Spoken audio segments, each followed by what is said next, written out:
Isang mapagpalang umaga po sa ating lahat. Atin na pong ihanda ang ating mga sarili para sa ating pananambahan.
Sa gitna ng mga bansa, kita'y pasasalamatan. Yahweh, ika'y pupurihin sa gitna ng iyong bayan.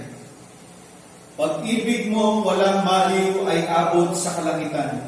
Nadarama sa itaas ang lubos mong katapatan. Tayo pong lahat, purihin ka nawa, O Diyos, sa hurok ng kalangitan. Dito naman sa ibig ay iyong karangalan. Tayo pong lahat ay iyo po ang ating mga ulo at panalangin. Panginoong Diyos, salamat po muli sa araw na ito kung saan ay pinahintulutan mo kami makapanambahan sa iyo. Bagaman kami ay magkakahiwalay, ay pagbukurin mo po kami sa pamamagitan ng paglalaan ng oras na purihin at sambahin ka sa aming mga tahanan. Ihanda niyo po kami sa aming pananambahan sa iyo. Pakalinisin niyo po ang aming mga puso at ito po ay inyong punuan ng pag-asa at pag-ibig na nagbumula sa iyo. Samahan niyo po nawa kami hanggang sa pagtatapos ng aming gawain at gabayan upang sa kaayusan ng gawain ito ay maparangalan namin ang inyong dakilang pangalan. Sa ngalan ng inyong anak na si Jesus. Amen.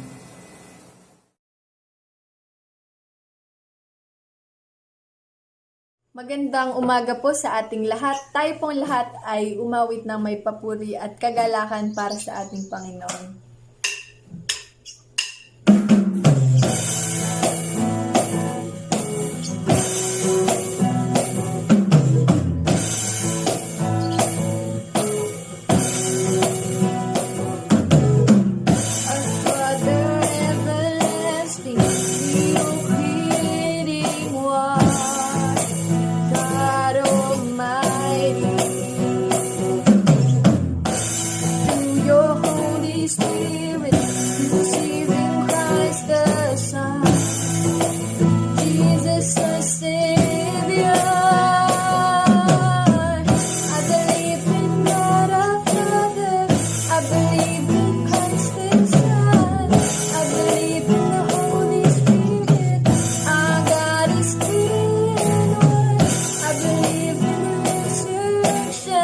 That we will rise again, for I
I believe in Christ the Son.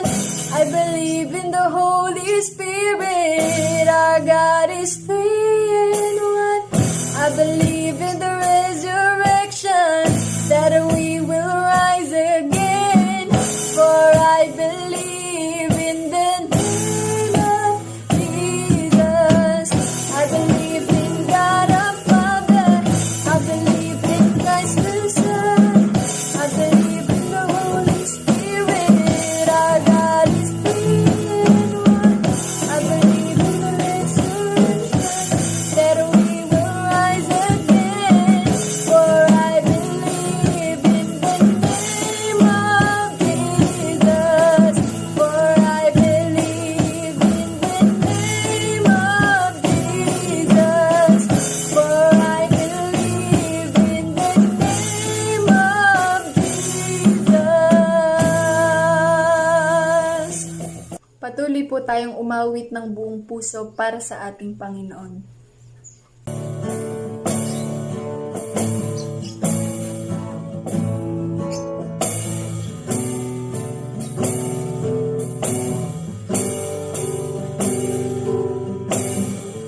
I love to worship you, my God.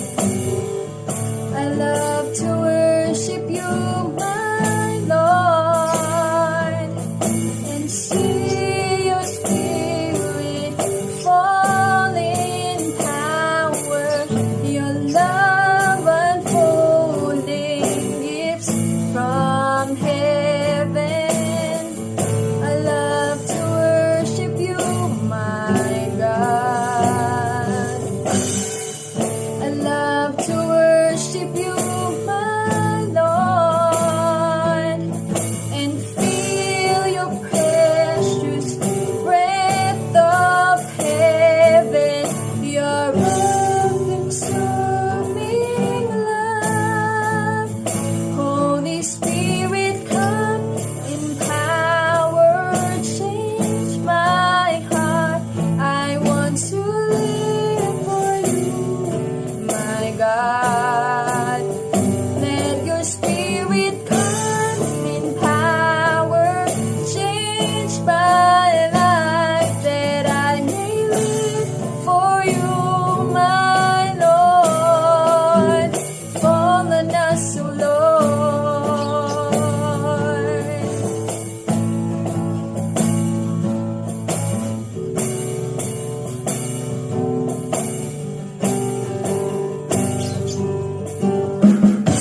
Love to worship you, my God.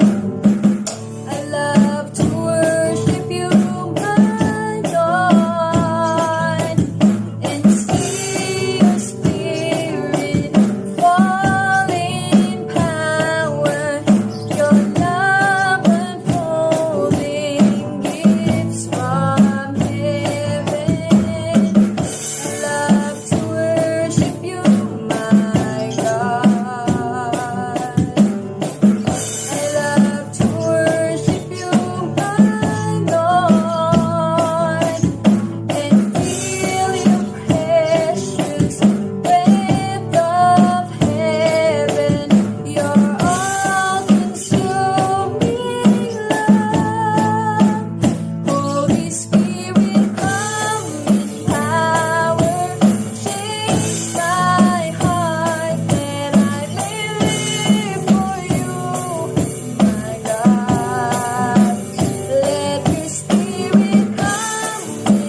see you move. Lord, I lift my hands before my King and pray. So I yearn for you, long to see you move. Lord, I lift my hands before my King and pray.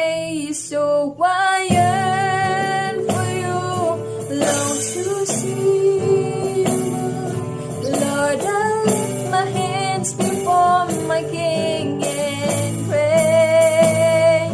So I yearn for you, long to see you. Lord, I lift my hands before my King and pray. Holy Spirit, come in power, change my heart. I want to live for you, my God. Let your Spirit come in power, change my life, that I may live for you, my Lord. Holy Spirit, come in power, change my heart. I want to live for you, my God. Let your Spirit come in power, change my life, that I may live for you, my Lord. Fall on us, O Lord.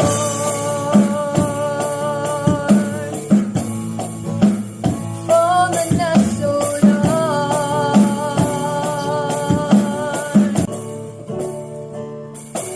Pinapapurihan ka po namin, Panginoon, at pinapasalamatan sa araw na ito dahil kami po muli ay nandito, Lord, na buong puso, Lord, na binibigay namin ang aming sarili, Panginoon, para sa inyo. Kayo po, Panginoon, ang umubog, Lord, sa bawat isa sa amin, Lord. At patuloy ka po namin sasambahin, Panginoon. Ito lamang po ang aming samot dalangin sa pangalan ni Jesus. Amen. Amen.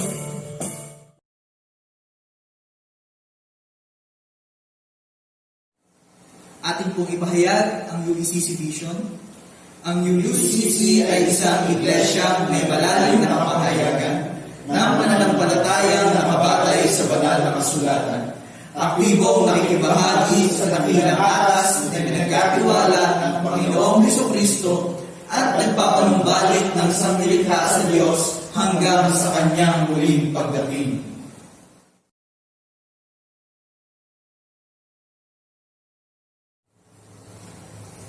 Ngayon ay nagagalak na ako sapagkat ang kalungkutang iyon ang ginamit ng Diyos para akayin kayo na pagsisihan at talikuran ng inyong pagkakasala. Kaya't hindi kayo napigsala dahil sa amin. Sapagkat ang kalungkutang buhat sa Diyos ay nagbubunga ng pagsisisi at pagbabago tungo sa kaligtasan. Ngunit ang kalungkutang dulot ng mundo ay humahantong sa kamatayan. Tayo pong lahat ay manalangin ng pangungumpisan.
Pakinggan po natin ang sinasabi ng Panginoon sa kanyang mga salita. Sapagkat ang lahat ay nagkasala at walang sino mang nakaabot sa kaluwalhatian ng Diyos. Ngunit dahil sa kanyang kagandahang loob na walang bayad niyang ibinigay, sila ay itinuring na matuwid sa pamamagitan ni Kristo Jesus na siyang nagpapalaya sa kanila. Ito ay pangako ng Diyos sa bawat isang lumalapit sa Kanya upang manumbalik, upang magpakumbaba at humingi ng kapatawaran. Batid ng Diyos ang ating mga pagkakasala. Batid niya rin na tayo walang magagawa upang iligtas ang ating mga sarili. Kung kaya't siyang gumawa ng paraan upang tayo ay mapanumbalik sa Kanya sa pamamagitan ng ating Panginoon Hesukristo. Kalakip nito ay ang Kanyang pangako ng kapatawaran kung tayo ay lalapit sa Kanya at hihingi ng tawad. Kaya't kung sino man sa oras na ito ang lumapit ng buong puso at buong kapakumbabaan sa Diyos, ay makatitiyak na tatanggap ng Kanyang kapatawaran. Tanggapin ninyong lahat kung gayon ang Kanyang kapatawaran at mula ngayon ay mamuhay kayo bilang mga bagong nilalang sa pangalan ng Ama, ng Anak at ng Espiritu Santo. Amen.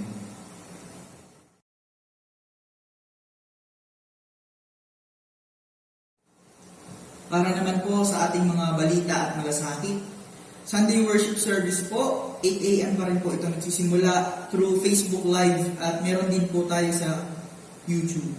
Prayer meeting po tuwing Miyerkules sa oras ng 5:30 p.m. sa pangunguna naman po ni Pastor Art. Patuloy po namin kayo iniimbitahan na makibahagi sa Dawn Watch Prayer tuwing alas 4 ng madaling araw. Ito po ay ginaganap araw-araw. At Family Bible Study naman po sa pangunguna po ni Pastor Ren tuwing Friday 5:30 p.m. Para naman po sa mga magdiriwang at nakapagdiwang ng kanilang kaarawan, noong ika-6 po ng Hunyo, si kapatid na Charina Otano Esplana Loto. Ngayong linggong pong ito, 14, si kapatid na Celia Hubilia. Sa 17 naman po, kapatid na John Lloyd Aliligay. Sa 18 naman po ay si Elder Evelyn Crisanto.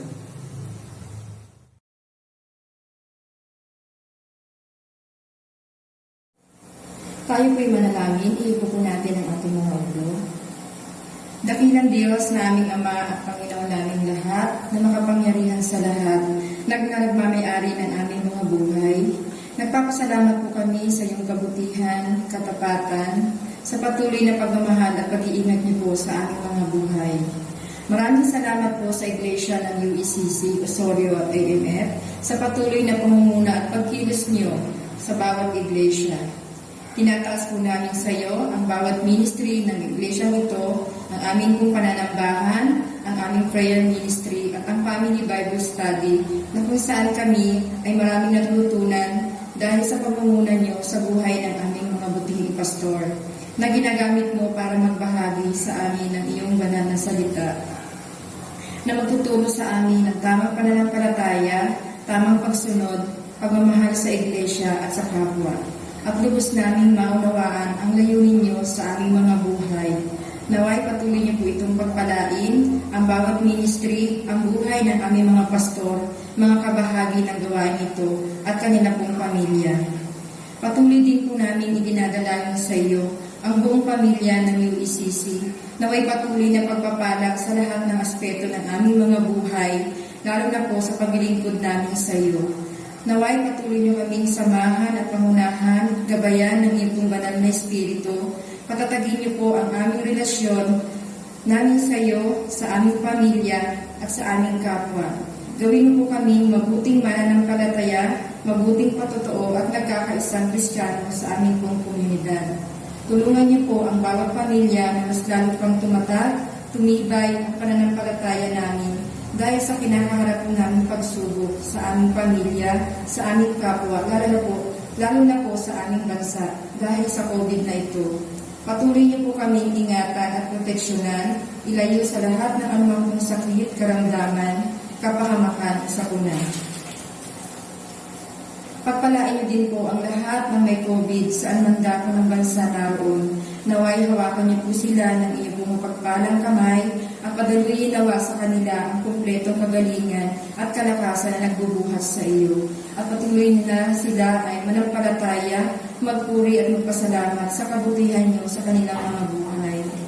Ingatan niyo din po, Panginoon, ang lahat ng frontliners sa lahat ng nasa ospital, mga nurse, doktor at iba pang staff, maging mga kapulisan, mga sundalo, LGUs, health workers, volunteers, sa mga drugstores, sa groceries, lalo na po sa mga mahal namin sa buhay na frontliners. Proteksyonan niyo po sila ng iyong kapangyarihan. Pagpalain at tulungan niyo po ang aming gobyerno, lalo na po ang aming Pangulong Duterte na napagkaluban niyo po siya ng banal na takot, makadiyos at makataong pamamahala. Karunungan na kung paano magiging maayos ang pamamahala sa aming bansa upang matigil na ang pagkalat ng virus na ito, na maging ang lahat ng nasa gabinete hanggang sa pinakamababang sangay ng gobyerno, naway tulungan niyo sila na maging tapat sa kanilang paglilingkod sa bawat nasasakupang lugar at makaabot ang mga tulong para sa mga nangangailangan na mawala na ang korupsyon sa aming bansa. Panginoon, pagpalain niyo din po ang paghahanda sa nalalapit na school year ng Biblical Adel. Naway ihanda niyo po ang bawat guro at ang mga estudyante sa online classes dahil sa COVID na ito. Bigyan niyo po sila ng karunungan sa kanilang pagtuturo at bigyan ng maayos na kalusugan. Maging ang mga estudyante at maging sapat ang bilang na magsisipag-aral sa Biblical Adel. Pagpalain niyo po nawa na maging daan ang evangelism na ginagawa ng aming mga kapatid na ginagamit mo para magbahagi ng iyong banal na salita upang maraming estudyante ang lubos na mga kilala at magkaroon ng tamang pananampalataya sa iyo, Diyos. Patuloy din po namin idinadalangin ang aming mga kapatid na may mga karamdaman sa buhay po ng Tatay Efren, sa mag-asawa po na Kuya Jerry at Ate Marieta, si Patrick na anak ni Ate Marifel, maging sa iba pa namin mga kapatiran na nakakaranas ng karamdaman. Naway pagkaluban niyo po sila ng kagalingan, maayos na kalusugan, kalakasan. Naway pagkaluban niyo po sila ng lahat ng anumang pong pangangailangan nila sa buhay upang maranasan po nila ang patuloy na pagpapala mo. Ama, ang lahat ng ito ay aming pong sinasama at dinadalangin. Naway patuloy po namin maranasan ang iyong pag-iingat at proteksyon sa bawat pamilya. Patuloy na biyaya, pagpapala, at katagan ng aming pananampalataya. At makita mo kami na nagkakaisang iglesia, sumusunod sa iyong kalooban, may pagpapatawad, pagmamahal sa aming kapwa, may banal na takot sa iyo, at puno ng pag-asa sa kabila ng aming nararanasan sa panahon ito. Na ikaw ang Diyos na sa amin nagpapatagumpay, nagpapalakas, upang ang lahat ng ito ay aming mapagtagumpayan sa aming mga buhay. Ito po ang aming sakop panalangin sa pangalan ng Ama, ng Anak at Espiritu Santo. Amen.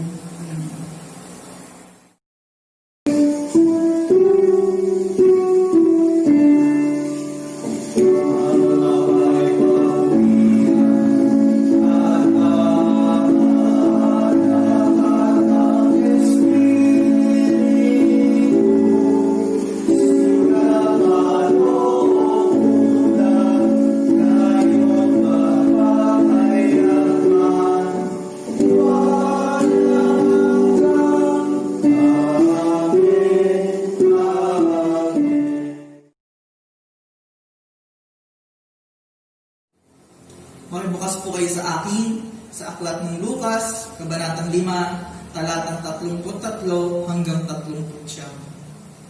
Ganito po ang sinasabi. May ilan namang nagsabi kay Jesus ng ganito, ang mga alagad ni Juan ay malimit mag-ayuno at manalangin, gayon din ang mga alagad ng mga Pariseo. Subalit ang mga alagad mo'y patuloy sa pagkain at pag-inom. Sumagot si Jesus, hinahayaan ba ninyong hindi kumain ang mga panauhin sa kasalan habang kasama pa nila ang lalaking ikinasal? Di ba hindi? Darating ang araw na kukunin sa kanila ang lalaking ikinasal at saka sila mag-aayuno. Sinabi rin niya sa kanila ang isang talihaba. Walang pumipiraso sa bagong damit upang itagpi sa luma. Kapag ganoon ang ginawa, masasayang ang bagong damit at ang tagping mulag rito ay hindi naman babagay sa damit na luma. Wala rin naglalagay ng bagong alak sa lumang sisidlan. Kapag ganoon ang ginawa, papaputukin ng bagong alak ang lumang sisidlan. Matatapon ang alak at masisira ang sisidlan. Sa bagong sisidlang balat, dapat ilagay ang bagong alak. Kapag nakainom ka na ng lumang alak, hindi mo nagugustuhin uminom ng bagong alak. Ang sasabihin mo, mas masarap ang lumang alak. Tayo po'y pinagpaalaanan ng Diyos sa pakikinig ng kanyang mga salita. Idagdag niya nawa sa atin ang pagkaunawa.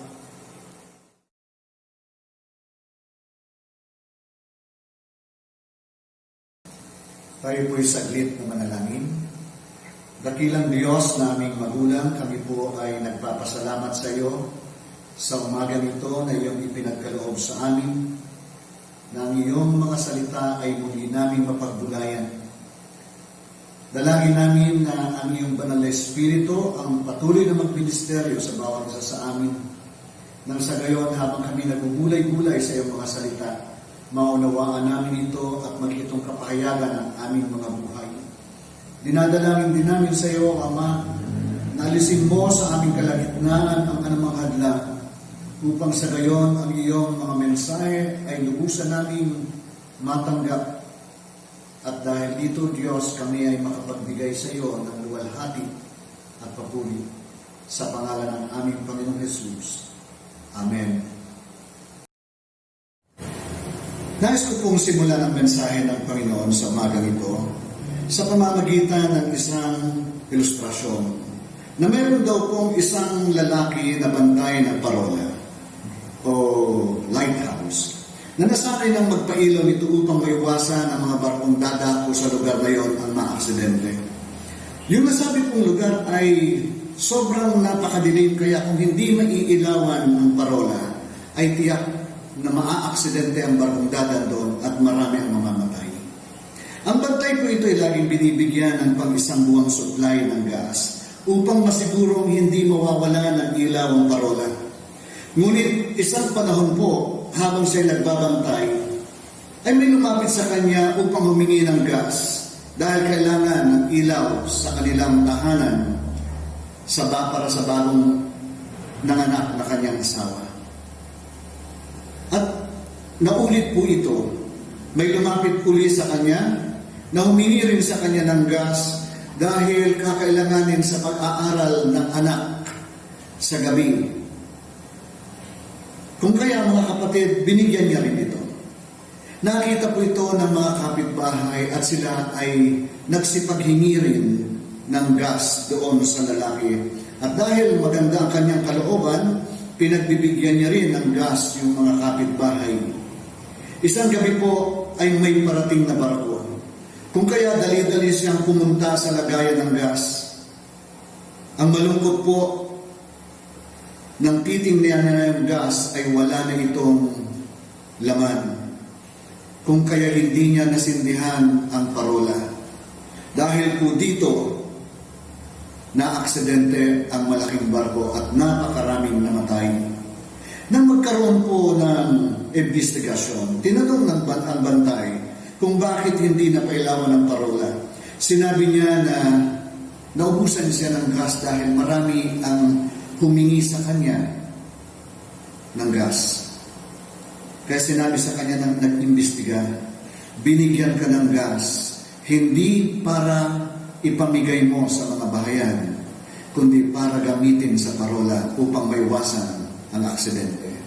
Dahil po dito mga kapatid, nakulong ang bantay ng parola ng mahabang panahon.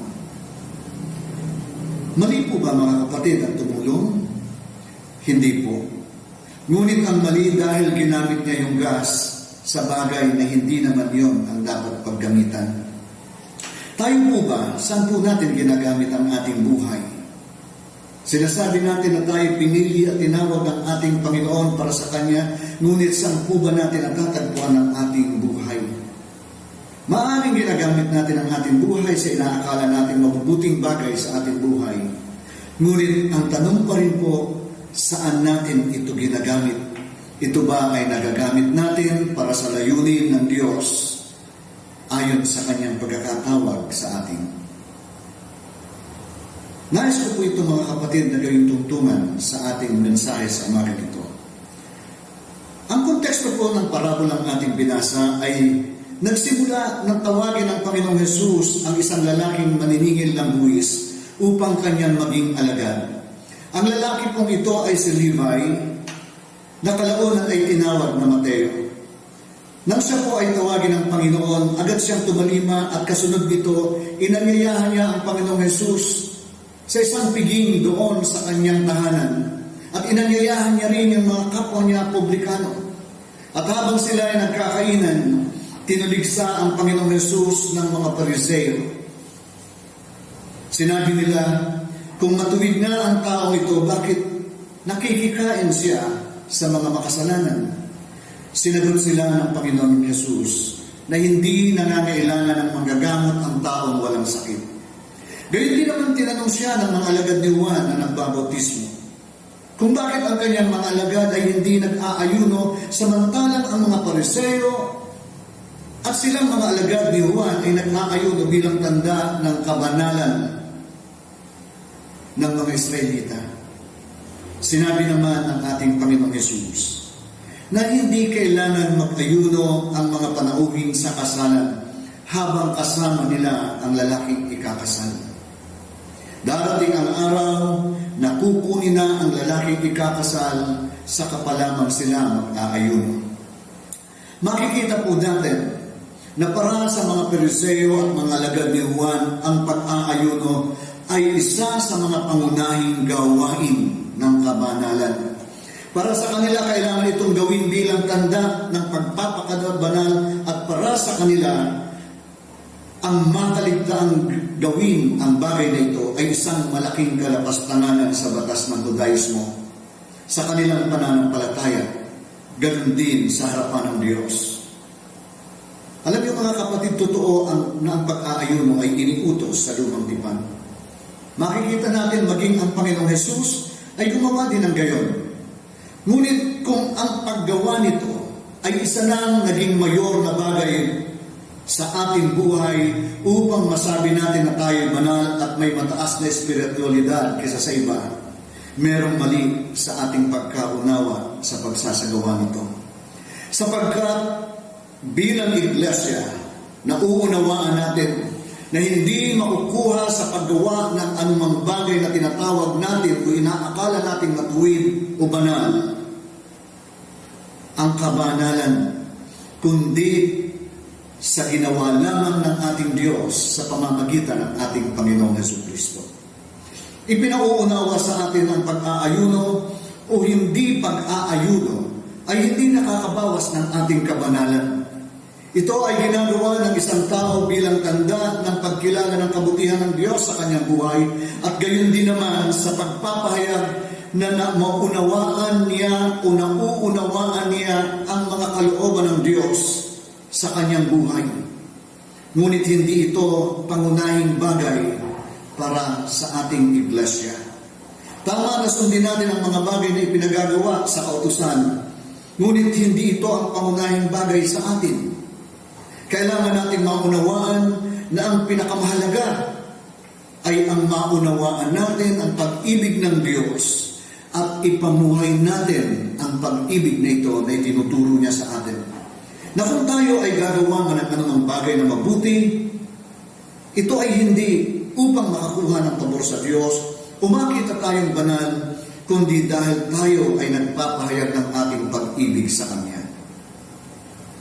Kung tayo ay naglilingkod sa Diyos at sa kapwa, kung tayo ay gumagawa ng anumang gawain ng iglesia, ito ay hindi dapat nating tingnan na kaya natin ginagawa dahil upang ang Diyos ay gumawa rin naman ng mga bagay na ikasisiya natin.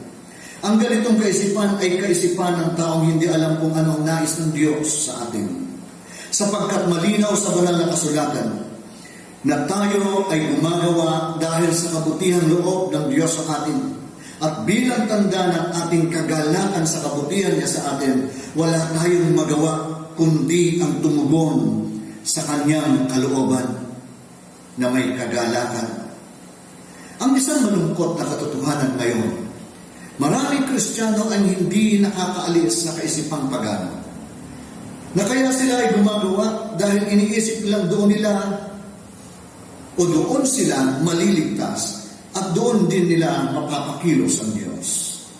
Ito ang rason kung bakit marami din naman ang mga dati-rati ay nakakitaan natin ng kasipagan, kasigasigan sa paglilingkod. Ngunit dumating ang panahon na umayaw at nanabang dahil hindi na nila nakita yung kanilang inaasahan, hindi rin nila nakuha yung pabor na hinihiling nila sa Diyos. Ang mga ganitong kaisipan, mga kapatid, ay kaisipan ng taong gumawa lamang ng relihiyosong bagay para makuha ang pansariling kagustuhan. Hindi nila nauunawaan ang dahilan kung bakit dapat silang tumalikod sa kasamaan at kung bakit dapat silang tumalima sa kalooban ng Diyos. Ito ang mga tao na hindi pa nakakaranas ng kaligtasan sapagkat hindi nila nauunawaan ang paglilingkod at paggawa ng mabuting bagay ay hindi kasangkapan upang pasundin ang Diyos sa gusto natin. Kundi inuulit po natin, ito'y kagalakan at bunga ng kagalakan na ito, tayo ay tumutugon sa kalooban niya. Sa mga Pariseo at sa mga alagad ni Juan, mga kapatid, ang paggawa ng ritual ng kabanalan na katulad ng pag-aayuno ay tinitingnan nilang makakapagpabanal sa kanila. Kung kaya tinutuligsan nila ang ating Panginoong Hesus tungkol sa hindi pag-aayuno ng kanyang mga alagad. Para bang sinasabi nila, nangangaral ka tungkol sa kaharian ng Diyos. Sinasabi mo ang tungkol sa paghahari ng Diyos sa mga tao, pero hindi ka naman gumagawa ng mga batas ni Moises.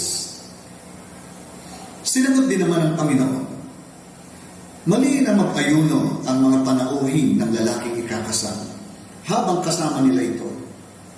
Alam natin mga kapatid kung sino ang tinutukoy niyang lalaking ikakasal. Walang iba kundi siya, ang ating Panginoong Hesus. Kaya walang dahilan na mag-ayuno sila sapagkat kasakasama at nandoon ang presensya ng lalaking ikakasal sa gitna ng mga tagasunod niya. Dito sa panahon nito mga kapatid, tinutukoy niya rin yung kanyang kamatayan at pagbabalik niya sa kaharian ng Ama. At ipinauunawa niya, doon magsisimulang mag-ayuno ang kanyang mga alagad. Nabubuhay tayo ngayon sa panahon na ang lalaking ikakasal ay inalis na sa atin physically. Kung kaya tayo ay may dahilan na mag-ayuno, ito ay tanda ng ating pananabik o malalim na paghahangad na makita muli ang Panginoong Hesus. Ang ating pag-aayuno ay tanda ng pananabik na maunawaan natin ang kalooban ng Diyos sa ating buhay. At ang ating pag-aayuno ay tanda ng ating paghahangad na maranasan natin ang presensya ng Diyos sa pamamagitan ng banal na Espiritu. Kung hindi para sa Kanya ang ating pag-aayuno, ang gawain ito ay mauuwi sa gawain ng pagpapakitang tao lamang. Magagamit ito sa dalawang bagay o maaaring gamitin ito sa dalawang bagay. Una, ang pag-blackmail sa Diyos upang pangyarihin natin ang ating gustong mangyari, katulad ng ginagawa ng ilan na kapag may gusto silang hingiin sa Diyos, dadaanin sa pag-aayuno, sa paniniwala na kapag sila'y nag-ayuno na, ibibigay na ng Diyos ang kanilang hinihingi. Pangalawa, yung paghahangad na ipakita na mas mataas ang ating espiritualidad sa iba. Dahil nagagawa natin ang bagay na hindi nagagawa ng iba. Ngunit inuulit po natin, kung ang paggawa natin ng pag-aayuno ay tanda ng pag-ibig at pananabik sa ating Panginoong Hesus, ito ay mabuting bagay na tanda ng tamang kapahayagan ng pananampalataya. Maunawaan natin ang diwa ng pag-aayuno ang mas mahalaga kaysa mismong pag-aayuno. It is the spirit of fasting that is more important than fasting itself. At bahagi ng pagpapaunawa, sinabi ng Panginoon, walang nagtatagpi ng bagong tela sa lumang tela. Alam niyo po mga kapatid, noon sa Israel, ang karaniwang telang ginagamit ng pangkaraniwang mamamayan ay yung telang cotton. Ito ang kanilang mga damit. Ito ay kanilang ibinababad sa tubig bago nila ito gawing damit. Ang rason ng pagbababad, mga kapatid, ng tela, sapagkat ito sa panahon ng pagbababad, ito ay uurong at babalik sa original niyang laki. Kung kaya kapag ang damit na umurong na ay napunit, ay tatagpian ito ng bagong tela, tiyak na lalong lalaki ang punit nito sapagkat hihilahin ng bagong tela ang lumang tela. Ipinangunawa ng ating Panginoong Hesus na hindi pwedeng gawin ng mga alagad ni Juan na kukuha sila ng konting aral sa kanya at ihahalo ito sa lumang aral. Hindi pwedeng kukuha sila ng bagong batas sa ating Panginoong Hesus at ihahalo nila ito sa mga lumang batas. Hindi pwedeng dahil sila ay nakikinig, ihahalo nila yung kanilang napapakinggan sa mga itinuro sa kanilang dati. Hindi ito magtutugma, mga kapatid, yung ganong uri ng kaparaanan ng pagsunod. Hindi pwedeng paghaluin ang lumang tela sa bagong tela. Na sinasabi ng ating Panginoong Hesus, kung gusto nilang maging totoong epektibo ang kanilang pagsunod sa Diyos, kailangan ng buong bagong pakikipagtipan. At ito'y sa pamamagitan niya lamang mangyayari. Kung sa panahon natin ngayon, mga kapatid, sinasabi ng Panginoon sa atin na hindi pwedeng kunin lamang natin sa Kanya ang mga aral na gusto natin at itatapon natin ang mga aral na ayaw natin. Hindi pwedeng makinig tayo sa mga mensaheng gusto lang natin at yung mga mensaheng medyo magbibigay sa atin ang hamon at medyo masakit pakinggan ay bibitawan natin. Hindi rin pwede na susunod lamang tayo sa mga bagay na gusto natin, na hindi na natin inaalis ang mga bagay na kinasanayan natin sa mundong ito. Marami ang gusto, mga kapatid, na maligtas, ngunit ayaw magpasailalim sa kalooban ng Diyos. Marami ang taong gustong makakuha ng kaligtasan na hindi sumusunod kung ano ang nais ng Diyos na mangyari sa kanyang buhay. Ito yung nais ipaunawa ng ating Panginoon. Hindi pwede yun. Kung pinipili natin ang Panginoon, kung nagsasabi tayo ay para sa Panginoon, turuan natin at aralin natin, ipanalangin natin sa Diyos na matalikuran natin ang kumpleto ang dati nating buhay at sumunod tayo sa Kanya. At pagkatapos nito, sinabi niya, walang naglalagay ng bagong alak sa lumang sisidlang balat. Bakit niya po ito sinabi? Sa sinaunang kultura, mga kapatid, ng mga Israelita, inilalagay ang bagong alak sa bagong sisidlan na balat. Sapagkat ang tendency ng bagong alak sa panahon ng fermentation, ito ay nag-a-accumulate ng gas o carbon dioxide at alcohol na siyang nagpapalubo at nagbabanat ng sisidlang balat. Kung kaya kailangan na dapat ang sisidlan nito ay bagong balat din, mga kapatid. Bakit? Dahil yung bagong sisidlang balat, meron siyang allowance na lumaki dahil malambot pa siya. Kung kaya ang tendency naman, mga kapatid, ng lumang sisidlan na nalagyan na ng alak, ay naunat na siya, hindi na siya babalik sa dati. Kapag nilagyan uli siya ng bagong alak, sasabog ang lalagyan ito dahil sa reaction ng fermentation o process ng fermentation. Masasayang ang alak at maapati ang lalagyan. Hindi sapat na magkaroon tayo, mga kapatid, ng bagong alak lamang. Kailangan din itong ilagay sa bagong sisidlang balat. Ipinauunawa sa atin ng Panginoon at lalo na doon sa mga nag-aakusa sa Kanya na hindi sapat na alam nila ang batas, kundi maunawaan nila yung diwa ng batas.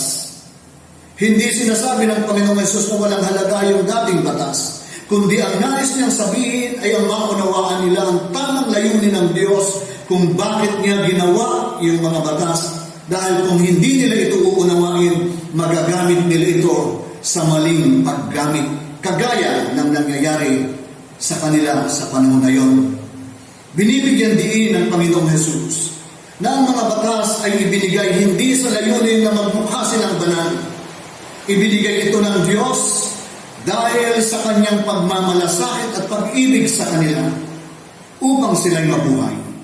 Na kung kaya rin sila tumatalima sa mga batas dahil sa ito ay tandang ganti nila sa pag-ibig sa kanila ng Diyos.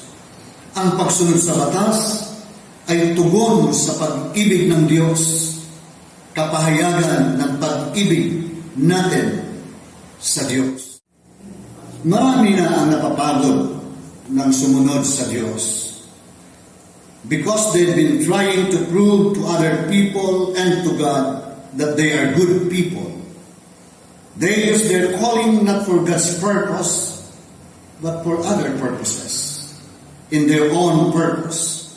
Kung kaya hindi tayo mga kapatid magtataka kung bakit marami na ang umaayaw. Ipinauunawa din niya na ang bagong alak ay ang banal na espiritu na nagdadala ng kanyang mga aral. Ang banal na espiritu ang pumapasok sa bagong sisidlan.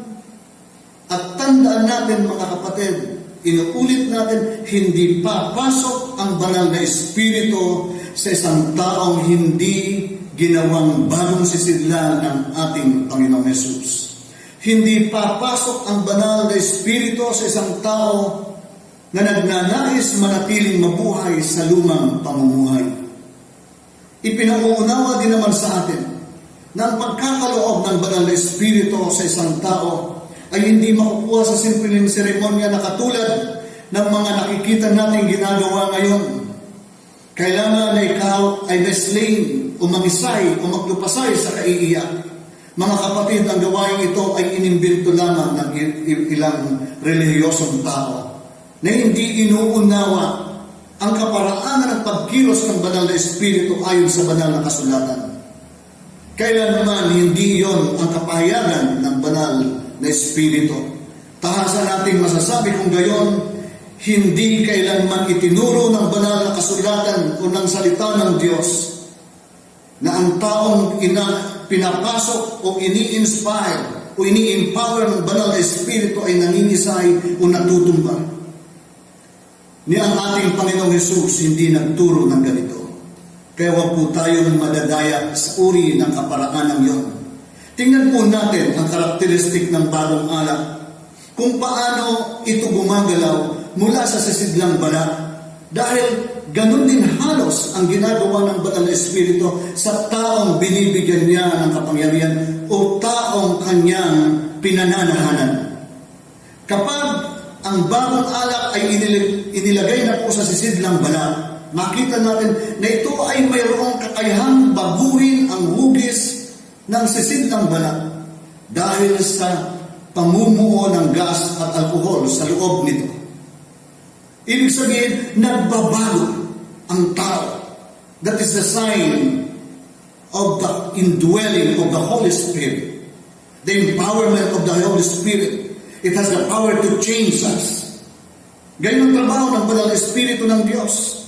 Gagalawin ito ang ating buhay, babaguhin ito ang ating hugis, at pipilitin itong maunat at binatin tayo o banatin tayo hanggang masagad ang ating mga kakayanan na ibinibigay niya sa ating buhay. Ito ang ginagawa ng banal na espiritu. Ibig sabihin, makikita mo yung permanenteng pagkilos niya na gumagawa siya. At parte ng kanyang paghubog sa atin ay ang pakilusin tayo ayon sa kanyang layunin at bigyang lakas na harapin ang mag-iba't ibang karanasan ng buhay. Sa panahong yon, doon niya itinuturo sa atin ang nararapat na pamumuhay ng isang mananampalataya. Katulad ng ating Panginoong Hesus, nang matapos siyang mabautismuhan, dinala siya ng banal na espiritu sa ilang upang doon subukin. Yung karanasan ito mga kapatid ng Panginoon ay napakagandang ilustrasyon sa ating buhay habang tayo naglalakbay patungo sa kanyang kaharian. Ibig sabihin, hindi na tayo ang nasusunod gayon dapat, kundi kung ano ang nais ng Diyos sa ating buhay. Ito pa mga kapatid ang empowerment ng Holy Spirit. Hindi yung natumba ka, pagbangon mo, paglabas mo sa gate ng church, nakakita ka ng kagalit mo, galit ka ulit. Hindi yun mga kapatid, kundi kung paano sa araw-araw pinahahalagahan natin ang ginagawa ng Diyos. Ito mga kapatid yung rason kung bakit sinabi ng banal na kasulatan sa Santiago 1:12 ang ganito, mapalad ang taong nananatiling tapat sa kabila ng mga pagsubok, sapagkat matapos siyang subukin, tatanggap siya ng gantimpala ng buhay na ipinangako ng Panginoon sa mga umiibig sa Kanya. Bakit? Sa panahon ng pagsubok, doon nakikita kung ang banal na Espiritu nga ay nananahan sa atin. And I repeat, because the Holy Spirit changes our lives. Isa pang mahalagang sinabi ng ating Panginoon, kapag nakainom ka na ng lumang alak, hindi mo nagugusto yung uminom ng bagong alak. At sasabihin mo, masarap ang lumang alak. Ano po mga kapatid ang nais ipunawa ng ating Panginoong Hesus sa bahaging ito? Marami ang taong hindi nakakaranas ng magandang buhay na inaalok ng Diyos. Maging sa mga taong umaangkin na nakakakilala sa Kanya, sapagkat sila ay nagkakasira sa kanilang dating buhay. Oo, tumanggap sila sa ating Panginoong Hesus dahil sabi nila gusto nilang maligtas, ngunit ayaw nilang magbago. Wala silang kauhawan sa buhay na ibinibigay ng Diyos sapagkat para sa kanilang mas maganda ang dating buhay, yung dati nilang pamumuhay na dapat sanang tinatalikuran na natin. Kung kaya hindi rin tayo magtataka na marami ang Kristiyanong talunan na nabubuhay sa mundo. Iniisip nila na ang mabuhay sa lumang alak ay normal lamang dahil nahirati sila sa kaisipan na normal sa tao ang nagkakasala.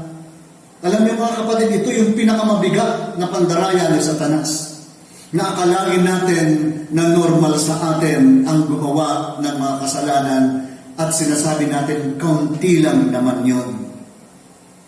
May nabasa po akong quotation na nagsasabi ng ganito, Jacob was a liar, David was an adulterer, Moses was a murderer, Ruth was a widow, Rahab was a prostitute, etc., etc., na para bang sinasabi sa atin, okay lang pala ang magkasala lang dahil sila nga rin na mga nauna sa atin ay nagkasala. Anyway, sabi nila, God qualifies the unqualified. Kaya okay lang kung gumawa rin naman tayo ng kasalanan dahil sila rin nga pinakingdapat ng Diyos. Alam niyo mga kapatid, totoo applicable ito doon sa mga taong hindi pa nakakakilala sa Diyos. Na maaaring nagkakasala sila. Lahat tayo doon ang galing. Dinampot tayo ng Diyos sa mga kasalanang buhay. Iniligtas niya tayo at inalis doon. Ngunit makatandaan po natin na hindi ito ini-address ngayon sa atin na mga mananampalataya na tayo. Hindi yung mga quotation na yun para sa mga mananampalataya. Mga kapatid, inilagay sa banal na kasulatan ang mga kasamaang nagawa ng mga tao ng Diyos. Hindi upang sabihin sa atin na okay lang ang makagawa ng masama. Inilagay ang mga iyon upang huwag na natin gawin pa ang kanilang mga kasamaang nagawa. Hindi natin dapat gawing inspirasyon din ang kanilang mga kahinaan upang bigyan dating dahilan na tayo ay gumawa ng kasalanan. Sa kabilang banda, hindi rin naman talaga sila dapat ang ating modelo ng buhay, kundi ang ating Panginoon Jesucristo lamang. Tuwirang sinabi ng banal na kasulatan sa Levitico 11:44, panatilihin ninyong malinis ang inyong sarili sapagkat akong si Yahweh na inyong Diyos ay banal. Inulit din ito sa Bagong Tipan sa unang Pedro 1:16. Ganito pong pagkakasabi, sapagkat nasusulat magpakabanal kayo, sapagkat ako'y banal. Ang problema ng marami mga kapatid sa atin ay ginagawa nating dahilan ang mga kasalanan ng mga kilalang tao sa banal na kasulatan upang bigyan katarungan ang ating ginagawang kasalanan. Oftentimes, people go to the Word of God not to have victory over sin, but to find the excuse and comfort in their sin. Ito ang rason kung bakit lalong nagkakasala ang marami. Ito ang pilit na naglalagay ng bagong alak, no, sa lumang sisidlan. Ito mga kapatid, yung pag-inom ng lumang alak, pagkagusto sa lumang alak kaysa sa bagong alak. Mga kapatid, tinawag tayo ng Diyos dahil nais niyang lubusan tayong maalis sa kasalanan, sa kasamaan. Ipinadala niya ang banal na Espiritu upang tulungan tayong patatagin at gawin mga tagapagpanalo laban sa kasamaan. Ibinigay niya sa atin ang kanyang mga salita upang maunawaan natin ang kanyang kalooban, upang malabanan natin ang kasamaan. Namatay at nabuhay para sa atin ang ating Panginoong Hesus upang tayo'y baguhin at bigyan totoong pag-asa ng ating buhay. Mga kapatid, hayaan po natin kung gayon na tayo ay hubugin ng banal na Espiritu. Hayaan natin makita natin ang ating buhay na dumadaloy ayon sa nais dito ng ating Panginoong Diyos. Sa pangalan ng Ama, Anak, at Espiritu Santo. Amen. Amen.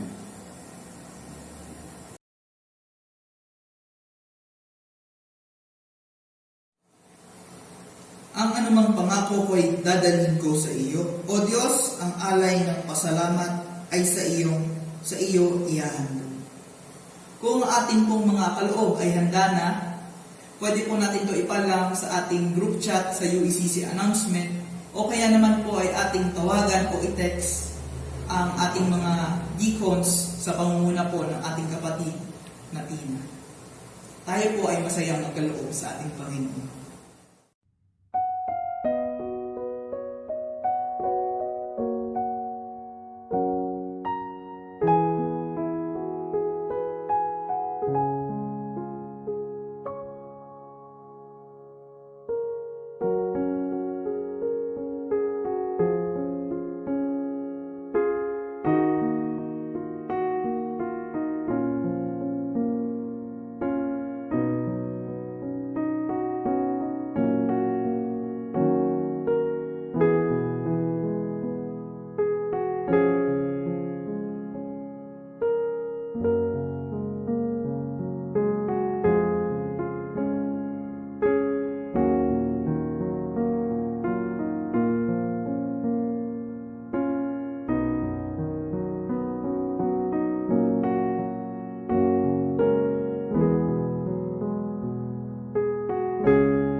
Tayo po ay yumuko sa harapan ng ating Diyos at tayo po ay manalangin.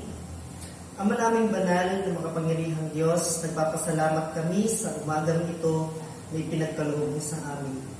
Salamat din po, Panginoon, sa mga pagpapala, sa mga biyaya, Panginoon, na aming natatanggap galing sa inyo. O Diyos, patuloy niyo pong gamitin ang aming mga buhay. Gamitin niyo po, Panginoon, ito upang patuloy na maka-impluwensya ng marami pang kaluluwa sa aming paligid, O Diyos. Narito po, Panginoon, ang aming mga kaloob. Dalangin namin na tanggapin niyo po ito. At dalangin namin, Panginoon, na gamitin niyo po ito sa banal ninyong layunin. O Diyos, patuloy ka namin pinapupurihan, pinasasalamatan namin ang iyong dakilang pangalan. Ito po ang aming dalangin sa tanging pangalan ni Jesus. Amen at Amen.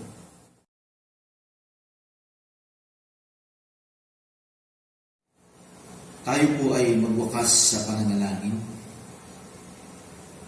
Ang papuri, ang karangalan at pagdakila ay sa iyo namin ibinibigay, O Diyos, sa umaga pong ito. Nagpapasalamat kami sa niloob mo na pagsamba namin sa iyo. Gayon din naman sa kalayaan na kami, O Diyos, ay lumapit sa iyo, makapanalangin, maidulog ang amin pong mga buhay sa iyo. At gayon din po, ang kalayaan na kami ay makapagbulay sa iyo pong mga salita. Nagpapasalamat kami sa hindi nagmamaliw na presensya ng banal na Espiritu na pinahihintulutan mo na patuloy naming maranasan sa amin pong mga buhay. Ipinagpapasalamat din po namin, dakilang Diyos, ang iyong banal na mensahe na ibinigay sa amin sa pamamagitan ng iyong pong lingkod sa oras pong ito.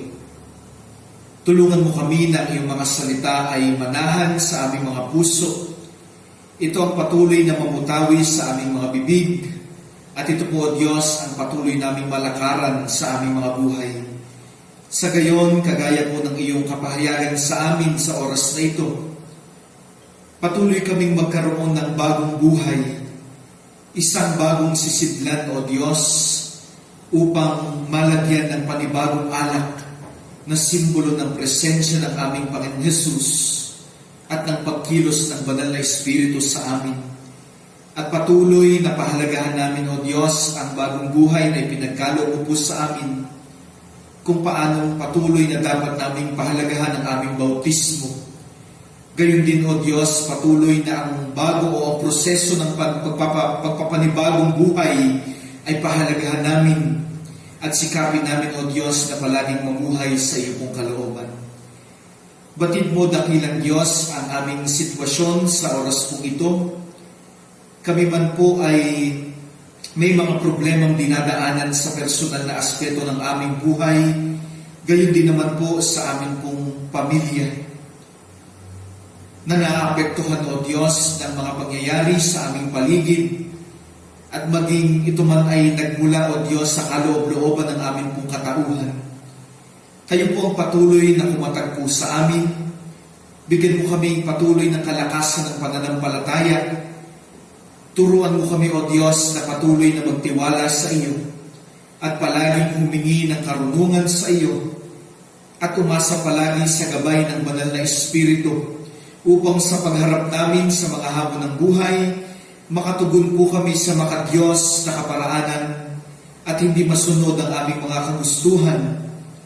Sa halip, O Diyos, patuloy kaming makalakad sa iyo pong kalooban, sapagkat ang iyong kalooban ay banal, at ito ang patuloy, O Diyos, na gagabay sa amin at maglilid sa amin sa tagumpay ng buhay. Kaya patuloy na pinagkakatiwala namin sa iyo ang aming buhay sa oras kong ito. Muli kaming haharap sa hamon ng buhay sa buong isang linggong muling daraan. Ipagkaloob mo nawa sa amin ang iyong banal na bendisyon. Paging dapatin mo nawa akong iyong abang lingkod na magbibigay nito sa iyong iglesia na nagkatitipon sa kanila pong mga tahanan. Sapagkat ang lahat pong ito ay gagawin namin sa patnubay ng banal na Espiritu at sa natatanging pangalan ng aming Panginoong Jesus. At ngayon, humayo kayo't patuloy na iparanas ng Diyos ang kanyang presensya. Habang kayo'y humahayo, buksan nawa ng Diyos ang kanyang durungawan ng langit sa inyo at ibuhos ang kanyang masaganang pagpapala sa lahat ng aspeto ng inyong buhay. Sa inyong pagharap sa buhay na ito ng puno ng pagsubok, patuloy nawang itunghay ng Diyos ang kanyang mukha sa inyo at ingatan kayo sa bawat hakbang ng inyong mga paa at sa lahat ng bagay na gagawin ng inyong kamay. Pagbungahin nawa ito ng Diyos at pagpalain, at patuloy niya nawa kayong gawing pagpapala sa ibang tao at sa loob ng inyong pamilya.